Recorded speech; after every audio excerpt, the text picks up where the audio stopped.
Well, cold weather's here. We're going to 100% this, put it all together, get my GelMagic. This is the last tube I've got with the big screw onto the tube. They don't make, Tall Company doesn't make the this type anymore. They have the new ones, or the existing ones now have a small thing and you put the old cap back on. So I've got to save this one for filleting work. Okay.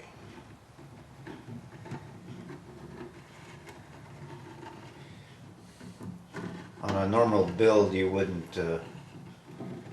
You would be doing this. You won't be. Okay, what am I trying to say here? Okay.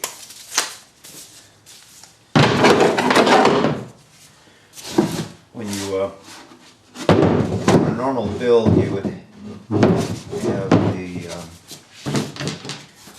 You would put this flat plate on without the hole cut in it. Then you would, through the center line, you'd drill a couple holes in big enough that you can get a router bit down, straight-sided router bit with the bearing on the end. And then you run it around the inside. And that gives you the opening you need, the size you need. And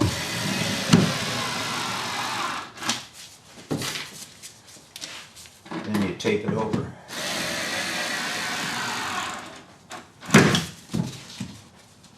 Okay.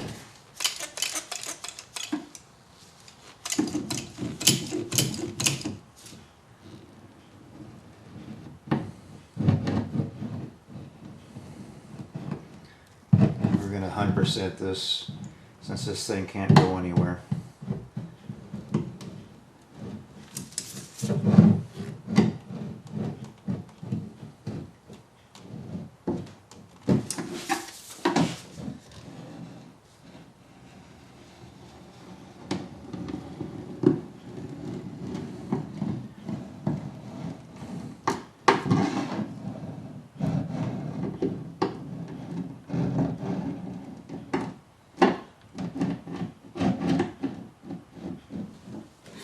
Put a couple screws in, one on each side, to just kind of hold this thing in place, and then we're gonna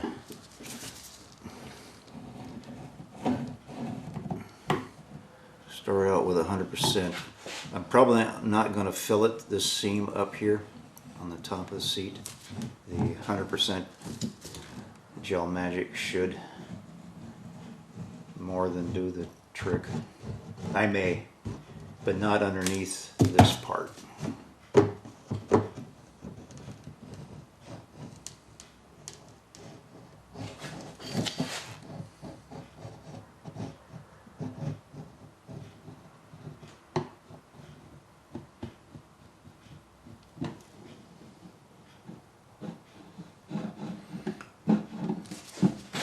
I've got a couple screws and holding this one down in these back corners.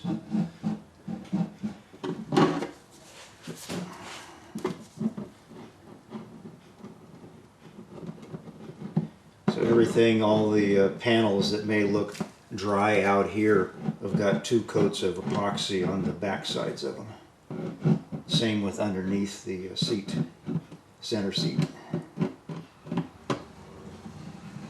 Smooth down some of the high spots.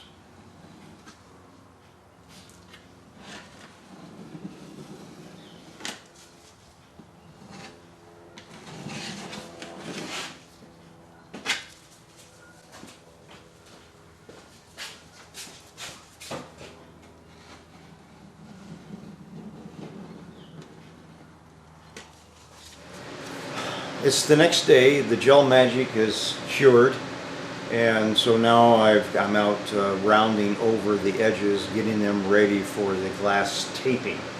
And this edge of the seat, can you see my hand? Yeah.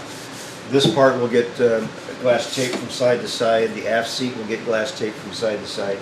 The corners, you can't see that. One of the first things that I did was I took my low angle plane and trim this top seat back flush with this one. Once I get that back, to where it's not hanging over, and when I put the glass taper, there won't be any canyons or chasms behind here for it to fold over. Then I'll take my rasp and just start slowly working along. I mean, you can see as you're going along the lines here on the stained and the unstained, or the fresh stuff. Now you can see the radius, you can kind of feel it. I mean, it's, you know, it's just a boat, it's not furniture, and I've gotten to where I've gotten pretty good with the rasps. So and this gets glass taped anyway, so we'll put 3-inch glass tape, so it'll get 1.5 inches on either side of this. The thing I had been doing when I decided I better get the camera out and get some of this on was take my loincloth plane,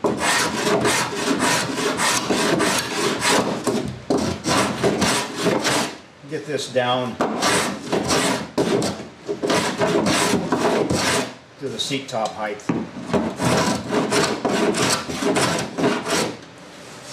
Okay, I've come down to where I'm starting to get in on the top here, so I know I'm down low enough in here, and I got into the corner. I had to be careful that don't do like I did. I blew out the corner here a little bit. So.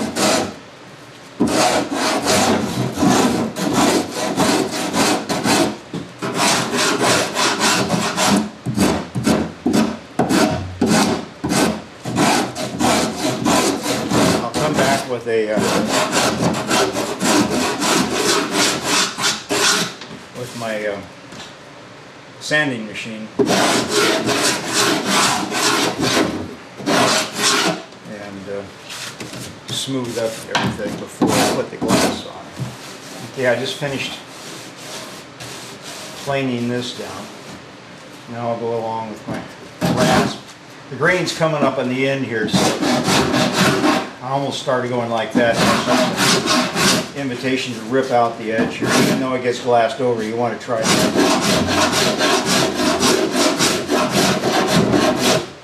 do the correct thing.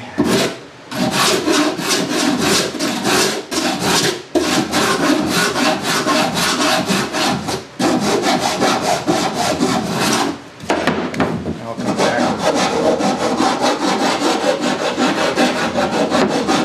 This one's got a carborundum splattered on the metal.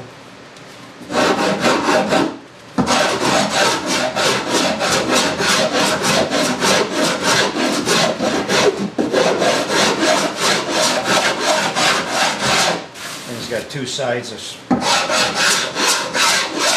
but I'll be bringing a sander out, so I'm not going to compare it with it. Sometimes a little bit of sanding will clean up the area to where you can see whether you need to come back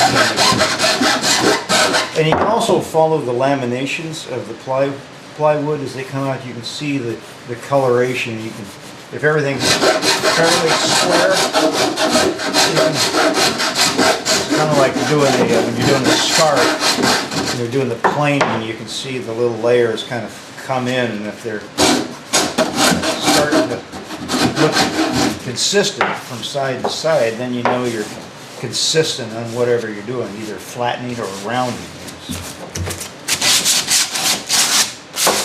Okay, that's enough of the hand stuff. I'm going to bring out the sanding machine now. So.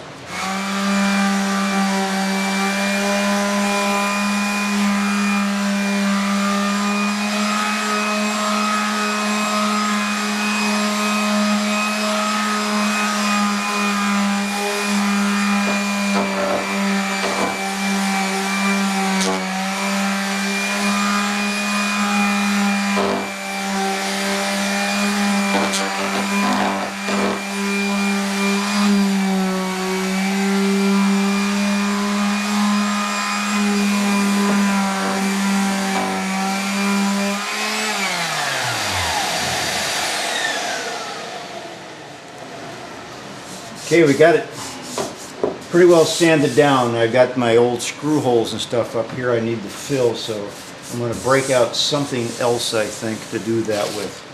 We'll come back. I want to clean up the interior and get some of the dust out of the air.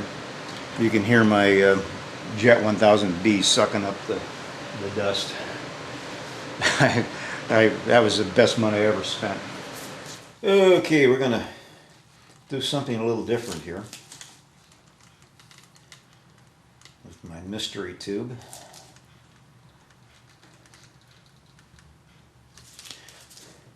I'm gonna fair in these little holes here.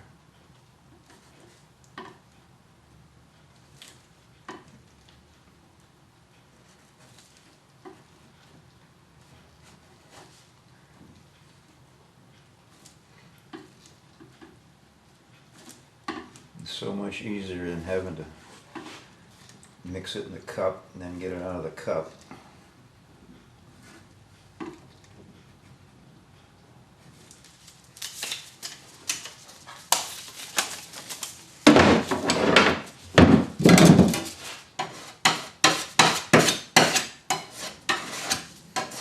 I'm not trying for perfect here.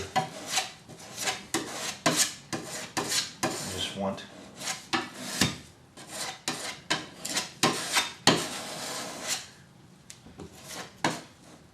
get it. Reduce the size of the hole. When you do the taping and the wet out of the tape, the epoxy, liquid epoxy will fill this any little surface blemishes in these holes. But it's too much for the epoxy to try to fill, and you might get a pocket.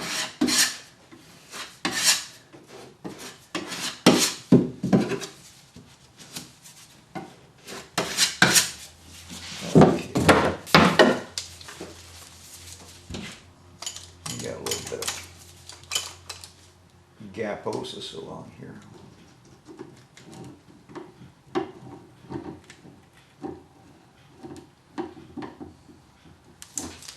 It'll fill up.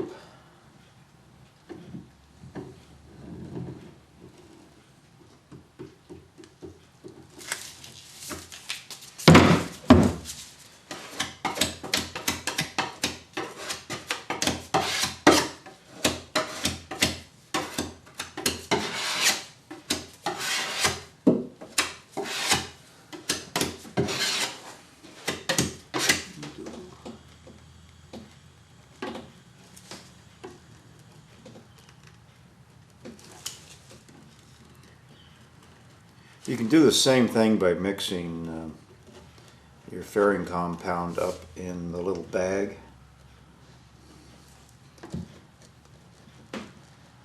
And put it on like you would do your ordinary fillets. There'd just be, the hole in the bag would be smaller, and you'd be. I've been using my little multi-tool with some triangle thing on it. It works pretty slick. I've never used it for this like this before.